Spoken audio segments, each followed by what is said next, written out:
Ángel Di Maria আর্জেন্টিনার একজন যোদ্ধা।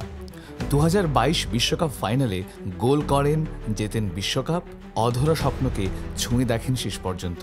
কিন্তু স্বপ্নের পথে এই যাত্রাটা সহজ ছিল না। এর পেছনে রয়েছে দুঃখময় এক আখ্যান আর লড়াইয়ের গল্প। 11 জুলাই 2014 সকাল 11টা ব্রাজিলের এক হোটেলের রুমে অ্যানহেল ডি মারিয়া বসে আছেন ট্রেনারের টেবিলে। হাঁটুর ওপর বরফ, ভেতরে উত্তাল আগুন। রাতে তেমন ঘুমোতে পারেননি। ব্রাজিলিয়ান সমর্থকরা হোটেলের বাইরে সারা রাত বাজি ফুটিয়েছে, আর কয়েকটা ঘন্টা পরেই বিশ্বকাপ ফাইনাল। তাঁর স্বপ্ন পূরণ আর মাত্র কয়েক ঘন্টা দূরে। কিন্তু সেই সময় আর্জেন্টিনার টিম ডাক্তার তার হাতে তুলে দিলেন একটা চিঠি। চিঠিটা রিয়াল মাদ্রিদ থেকে।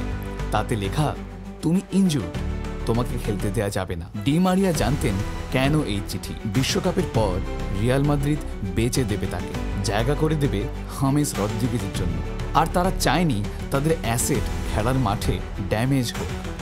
তিনি চিঠিটা ছিঁড়ে ফেলেছিলেন, বলেছিলেন, ছুঁড়ে ফেলে দাও ওটা, আমার বিষয় আমিই ডিসাইড করব। তখন তিনি কোচকে বলেছিলেন, আমি যদি ভাঙি তবে আমাকে আরও ভাঙতে দাও, আমি পরোয়া করি না, আমি শুধু খেলতে চাই। কিন্তু তিনি খেলেননি। না, ভয় পেয়েছিলেন বলে নয়, কারণ তিনি দলকে জটিলতার মধ্যে ফেলতে চাননি।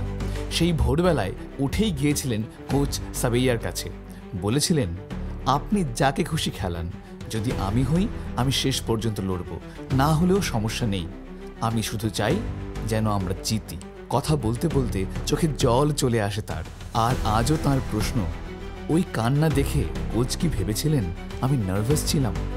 না, সে কান্না ভয়ের ছিল না, সে কান্না ছিল আবেগে ডুবে যাওয়া একজন ফুটবলারের, যার সামনে দাঁড়িয়েছিল আজীবনের স্বপ্ন। ফাইনালের দিন তিনি শুধু বেঞ্চে বসেছিলেন, ইঞ্জেকশন নিয়েছিলেন, দ্বিতীয়ার্ধেও তৈরি ছিলেন মাঠে নামতে। কিন্তু কোচের সেই ডাক আর এলো না।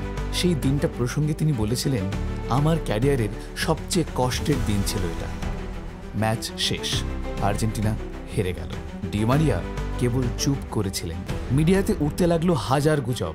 কেন খেললেন না ডি মারিয়া? এত কিছুর ভিড়ে নিজেকে ক্রমশ হারিয়ে ফেলছিলেন তিনি, ডুবে যাচ্ছিলেন হতাশায়, অপ্রাপ্তিতে। কিন্তু এখানেই সব শেষ নয়। কাট টু 18 ডিসেম্বর 2022, সেই অ্যানহেল ডি মারিয়া, যাকে একদিন বলা হয়েছিল খেলতে পারবেন না। কাতারের রোদেলা আকাশের নিচে এবার তিনি মাঠে নামলেন। বিশ্বকাপ ফাইনাল, আর্জেন্টিনা বনাম ফ্রান্স। এইবার আর কেউ আটকাতে পারেনি। প্রথমার্ধেই দুর্দান্ত গোল করে দলের স্কোর লাইন 2-0 করে নেয়। এবারও কান্না এসেছিল, কিন্তু বিজয়ের কান্না হয়ে।